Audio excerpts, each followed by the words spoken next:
Buenas tardes nuevamente, bienvenidos al programa Ciencia en la Universidad. El día de hoy tenemos de invitada a la maestra Maite Hernández García. Ella es maestra en Derecho Privado, doctorante en Derecho también. Actualmente es profesora investigadora de la Facultad de Derecho y Ciencias Sociales de la Universidad Autónoma Benito Juárez de Oaxaca. Se ha especializado en algunos temas muy concretos. A través de sus investigaciones o de sus publicaciones podemos saber su especialidad. Por ejemplo, tiene una publicación sobre el lenguaje en la argumentación jurídica, consideraciones sobre la pedagogía jurídica y su relación con la pedagogía del oprimido, el interés superior de la infancia considerada indígena en Oaxaca. Tiene también publicaciones en libros con capítulos del libro, por ejemplo, el interés superior del niño desde la interpretación de la Suprema Corte de Justicia de la Nación. Actualmente es integrante del cuerpo académico Derecho Procesal Constitucional de la misma facultad a la que está adscrita y ha atendido a estudiantes de movilidad internacional de la Unison. Bueno, pues le vamos a pedir a la maestra que nos hable sobre qué trabaja en temas de investigación y cuáles son sus líneas. Entonces, pues maestra, bienvenida y que nos gustaría que nos compartieras las investigaciones con los grupos de investigación en los que perteneces y todo esto, ¿no? Sí, claro, gracias. Primeramente, buenas tardes a todos. Quiero agradecerte la invitación para dar a conocer nuestro trabajo que hemos hecho en el cuerpo académico Derecho Procesal Constitucional de la Facultad de Derecho. Pues festejo este interés que hay para difundir estos temas de interés inclusive social. Gracias. Entonces sí, efectivamente me gustaría pues hacer brevemente una presentación de este cuerpo académico al que formo parte. Quisiera mencionar que los integrantes, miembros de este cuerpo académico, somos la maestra Rocío Martínez Elmes, quien actualmente es la líder de este cuerpo académico. Está el maestro Carlos Pérez Campos Mayoral, quien he de mencionar que recientemente, apenas la semana pasada, fue electo en virtud a sus méritos académicos, director de nuestra Facultad de Derecho. Tiene mucho interés en la academia, entonces tengo la esperanza y todos sabemos que vamos a seguir trabajando en este cuerpo académico y en todo lo que se pueda servir en la universidad. Está también el maestro Vicente Marín Martínez, quien es profesor de tiempo completo y también tiene el perfil deseable PRODEP, y su servidora, maestra Maite Hernández García, quien también soy profesora de tiempo completo por concurso y también tengo el perfil deseable PRODEP. De hecho, he de decir que los 4 integrantes tenemos el perfil deseable PRODEP y además estamos próximos a obtener el grado de doctores en Derecho, somos doctorantes. Me mencionaba acerca de nuestra línea de investigación de este cuerpo académico, me gustaría así desde luego mencionarlo. La línea de investigación que cultiva nuestro cuerpo académico Derecho Procesal Constitucional es sobre jurisdicción constitucional y derechos humanos. Sobre todo aborda las temáticas o en las materias de derecho constitucional, derechos humanos y derecho procesal constitucional. Es muy importante estas temáticas, estas materias, porque impactan directamente en el programa de la licenciatura de la carrera de Derecho. También he de mencionar que estamos trabajando en la actualización del programa del plan de estudios de la carrera de Derecho, bajo el nuevo modelo por competencias. Y muy próximamente espero que se empiece a instrumentar, implementar. De todas maneras, con la nueva propuesta, la actualización de este programa, esta línea de investigación que cultivamos va desde luego que a seguir impactando. Había yo dicho, me gustaría hacer como aunque sea muy breve, introducción acerca de esta línea de investigación, en qué consiste esta materia, por ejemplo, de derecho constitucional. El derecho constitucional es una rama del derecho público que estudia y analiza las fuentes, los principios y las leyes fundamentales de un país. Su finalidad principal es mantener un Estado de Derecho, mantener la soberanía del pueblo. Esto se puede lograr mediante las prevenciones que se hacen en materia constitucional de las regulaciones que las autoridades de un Estado no deben ser arbitrarias. Las autoridades del Estado se debe que cuidar que no vulneren o restrinjan los derechos fundamentales, las garantías individuales o los derechos humanos de los ciudadanos. Entonces, los ciudadanos inclusive tenemos derecho de pedir a las autoridades explicaciones y razones de su forma de gobierno, y las autoridades están obligadas a hacerlo. Están obligadas a respetar los derechos fundamentales de las personas, no vulnerando esos derechos. Entonces, eso como que un tanto va siendo la esencia de esta temática que seguimos. Publicaciones. Pues también nos gustaría que nos comentara sobre las publicaciones, pero sobre todo ahorita que nos gustaría ver si nos puedes compartir, ampliar esta relación entre el derecho constitucional y los derechos humanos, además, ¿no? Que entendemos tiene un paraguas más amplio de carácter internacional, porque hoy día pues los derechos humanos han sido muy cuidados o una exigencia muy fuerte desde organismos internacionales para que estos se cumplan, para que no se vulneren. Y bueno, hemos sabido también que para el caso de México en concreto hay un llamado muy particular a que se vigile el cumplimiento de estos derechos. No sé cuál es su opinión al respecto. Sí, efectivamente, la Constitución se ha internacionalizado. Y cuando decimos que se ha internacionalizado es porque ahora el nuevo paradigma, el nuevo modelo es que las funciones que han de desempeñar las autoridades, por ejemplo, en el ámbito jurisdiccional, debe de ser con miras en el respeto de los derechos humanos, que los encontramos plasmados, los explicados en los instrumentos internacionales, como son los tratados internacionales, los convenios internacionales.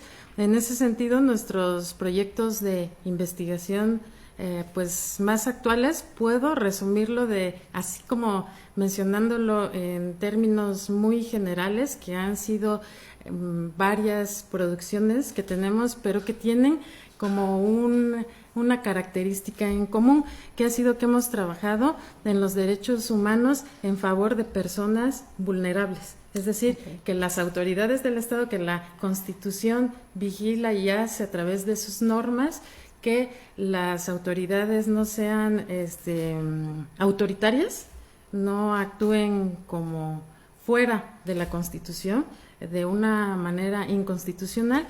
Entonces, en ese sentido, han sido nuestros proyectos de investigación con esa característica común, que es los derechos humanos en favor de las personas vulnerables. ¿Y cuál sería ese sector de la población vulnerable? Pues, por ejemplo, las mujeres. Hemos trabajado algunos proyectos de investigación acerca de políticas públicas de las mujeres, los niños, las niñas, los adolescentes.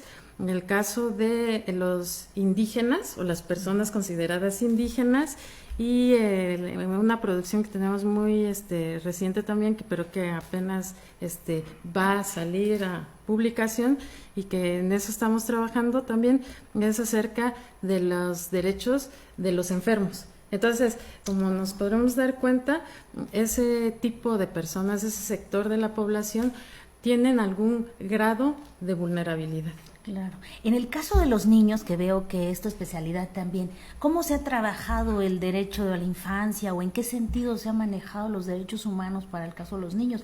Porque ahí puede haber hasta cierta contradicción, ¿no? Entre hasta qué punto están a cargo de los adultos y hasta qué punto los adultos son quienes definen, digamos, su forma de determinarse para los niños, ¿no? Sí. Anteriormente, los niños no se les daba en el ámbito del derecho un tratamiento especial. Casi, tanto en el derecho como en la sociedad, sí hay una historia acerca de los niños que han sido tratados prácticamente como adultos chiquitos. Y jurídicamente no se hacía a la hora de administrar justicias en donde se les hace involucrar a los niños en un asunto, por ejemplo, más común serían los asuntos familiares, donde padres o madres pelean la custodia, por ejemplo, de los menores de edad y empiezan ahí discusiones acerca de los derechos de los padres en vez de vigilar o preocuparse los mismos padres por los derechos de los menores de edad o de las niñas.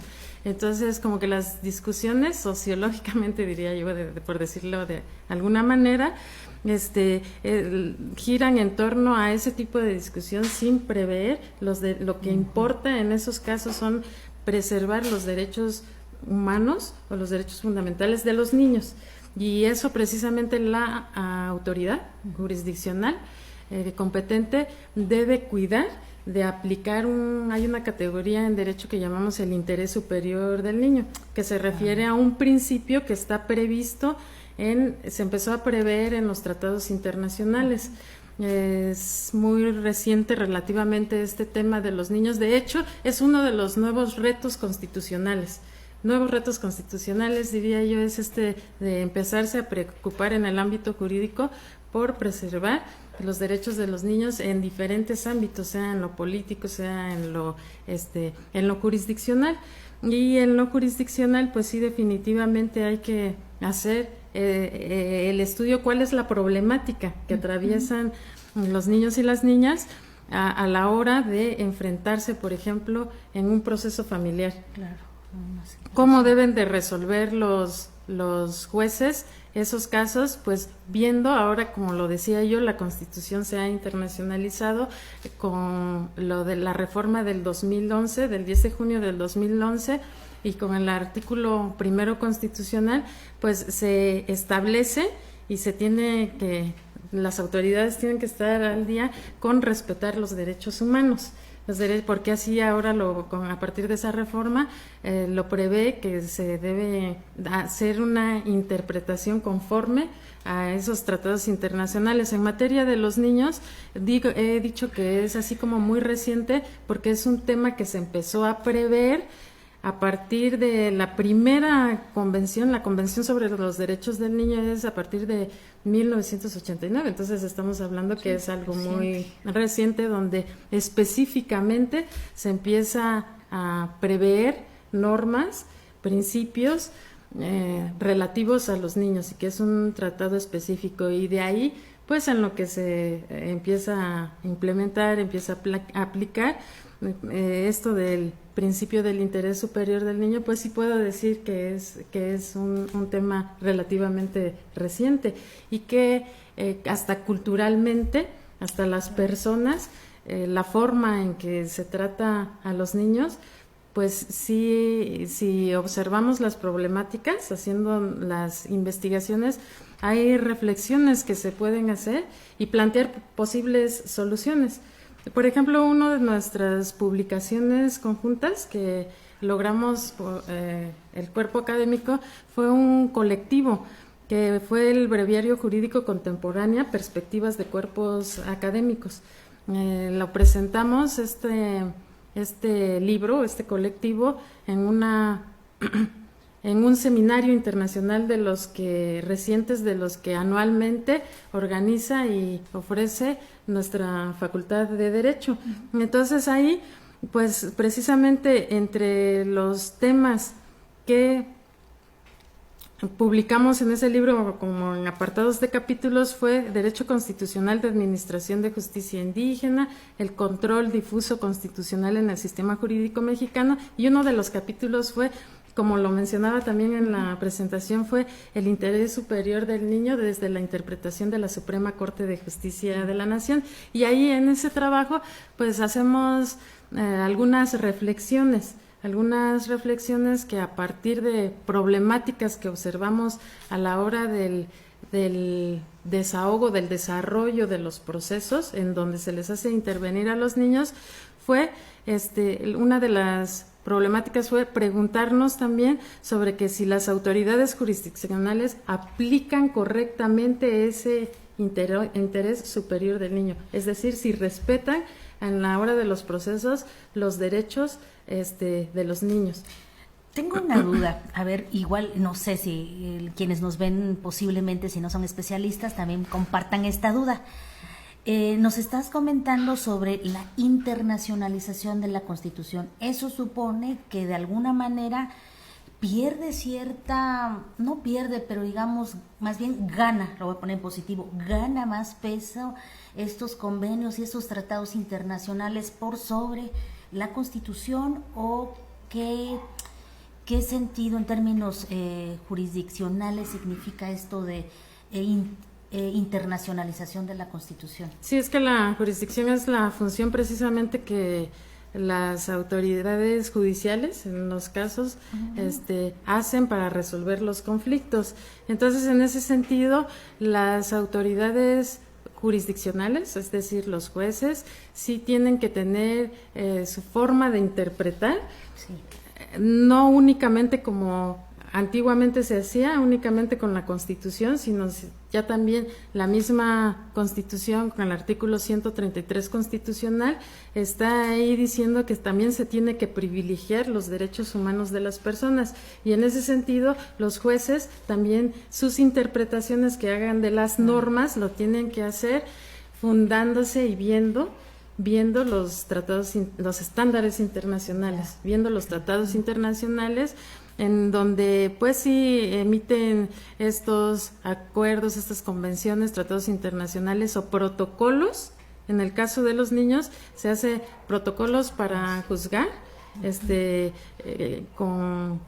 para juzgar en esos casos de los niños con perspectiva de derechos humanos. Entonces sí tiene mucho que ver, y están, así como los jueces están obligados también a aplicar aquí la jurisprudencia, pues también ahora con esto de la reforma del 2011 se está privilegiando, y los jueces ya no nada más un sentido nada más legalista y como decirlo de alguna manera como robots aplicando las normas de una manera, pues tiene que ver en ese sentido, los tienen que aplicar y ver los principios que también están plasmándose en los tratados internacionales hechos por expertos en ese sentido de siempre salvaguardar la dignidad de las personas, porque lo que persiguen este tema de los derechos humanos es siempre salvaguardar la dignidad de las personas, y una de las formas de interpretar también es siempre favoreciendo o en lo que mejor convenga a las personas.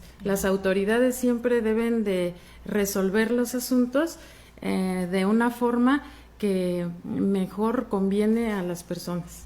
Y en ese sentido, ustedes como colectivo, como cuerpo académico, ¿tienen cercanía con jueces, con casos en particular, o con la parte, digamos, para sacar estos estudios y estos hallazgos de sus investigaciones, se acercan con las personas que hacen alguna demanda o que tienen alguna situación familiar en donde involucran niños, o solamente con los jueces, o cómo es ese proceso? Sí, en nuestro caso, pues yo puedo contar mi experiencia. He sido también abogada litigante y abogada litigante en casos familiares, y abogada litigante en casos familiares precisamente donde intervienen menores de edad, donde intervienen, entrando nada más a los juzgados, no puedo mentirlo, simple y sencillamente con dar un paseo en los juzgados familiares vemos la infraestructura, para empezar, cómo están, los espacios son muy pequeños, no son lugares muy adecuados para que si se les lleva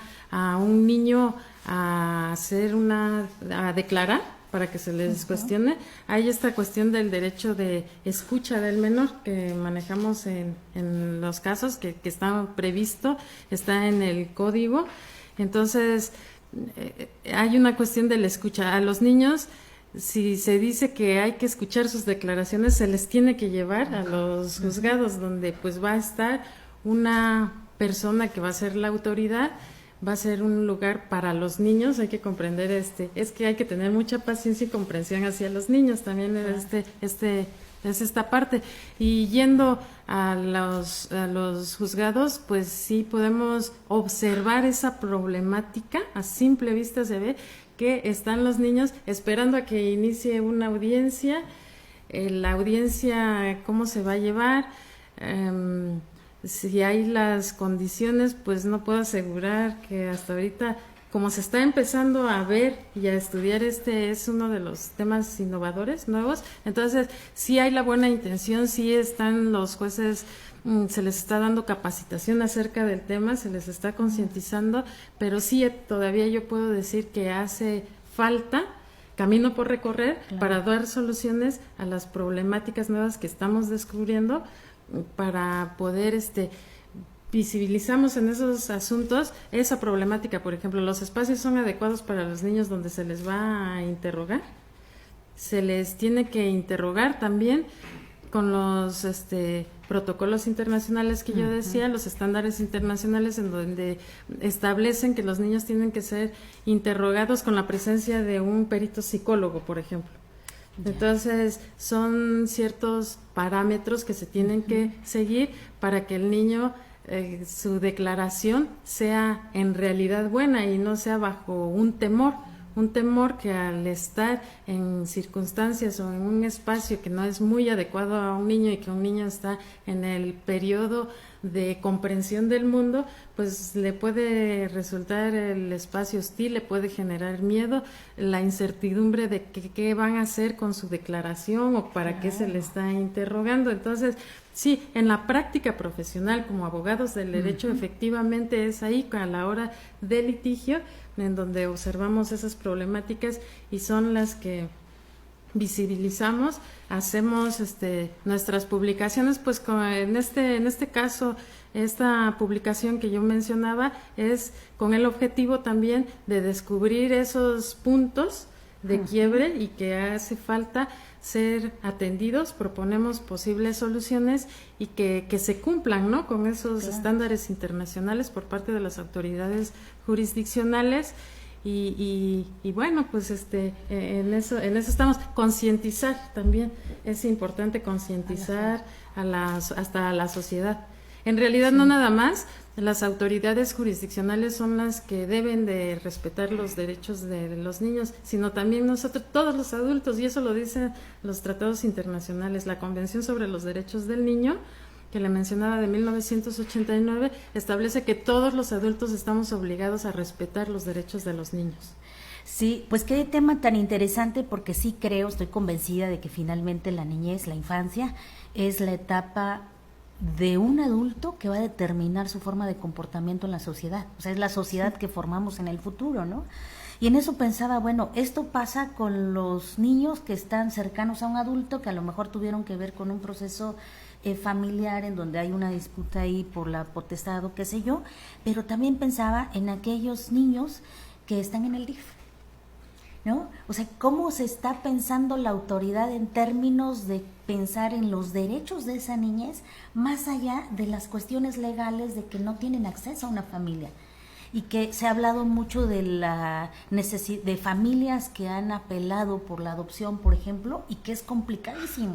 Entonces, pareciera que estamos pensando más en los procesos legales y no en los derechos de la niñez. No sé qué opinas al respecto. Sí, efectivamente, es como yo lo decía, hay que sensibilizar no solo a los jueces, sino también a la sociedad.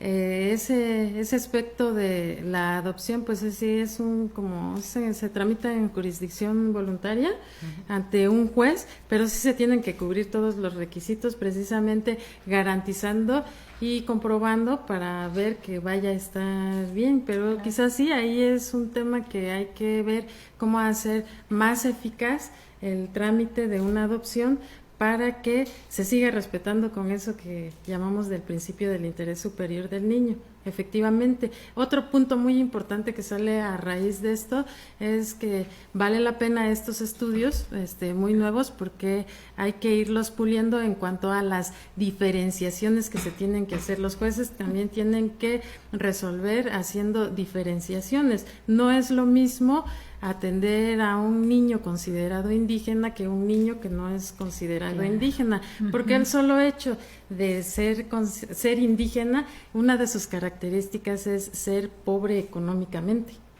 Y alguien que es pobre económicamente ya de inicio no tiene facilidad de obtener cultura, de obtener educación, de obtener buena alimentación, de obtener vestido y todos esos. Con el hecho de que ya no obtengan eso, pues ya no se está haciendo efectivo el interés superior del niño. Pero a la hora de resolver en un asunto ante una autoridad jurisdiccional, tampoco es lo mismo ser niña y mujer, ¿no? Entonces que también está ese tema de perspectiva de género.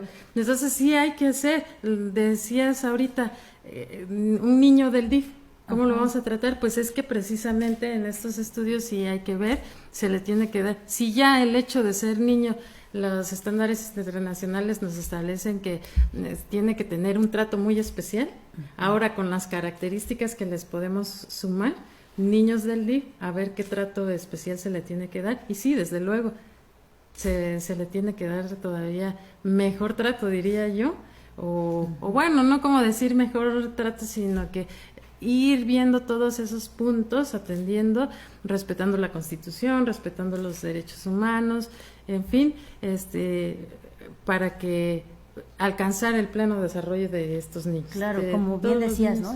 Tiene que haber un cambio, una sensibilización con la sociedad en general, ¿no? Al final son, como decías, son personas que en algún momento van a ser adultos, integrados a la sociedad, y van a hacer las relaciones diferentes o no. Yo creo que ese es uno de los impactos que estos estudios que hacemos en la universidad tiene sobre la sociedad. El impacto que podemos tener, hasta empezando con los estudiantes, porque a veces involucramos a los estudiantes en estos trabajos de investigación, y cuando los estudiantes participan en estos trabajos, pues yo considero que también se les sensibiliza a los chicos, a los estudiantes de Derecho, en las diferentes problemáticas que atraviesa la sociedad. Entonces, hasta ellos, jóvenes con ideas frescas, pueden tener ideas innovadoras y hacer buenas propuestas de soluciones a las diferentes problemáticas. Pero qué importante, ¿no? Que están ustedes litigando seguramente, bueno, en tu caso en lo familiar, pero seguramente los otros y las otras integrantes de este cuerpo académico seguramente litigan o han litigado en algún momento, y eso es lo que les ayuda a tener la realidad pues cercana de lo que sucede en estos procesos legales, ¿no? Sí, pues yo cuento mi experiencia, y mi experiencia sí, he visto esa problemática, esa y otras, ¿no? Que no terminaría aquí de contar, los puntos, los detalles que se van viendo en los juzgados, que precisamente en los que hay que ir trabajando y hay que ir dando las soluciones.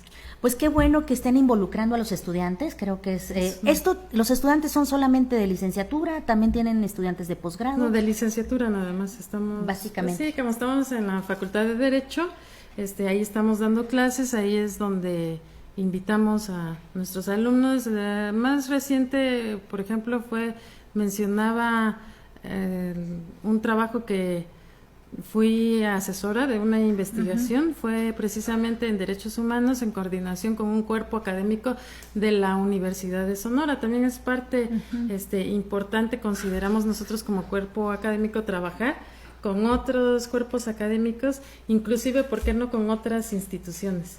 Y vinieron unas chicas de Sonora, hicieron una estancia aquí y estuvieron haciendo trabajo de campo aquí, investigando sobre algunas problemáticas de las mujeres.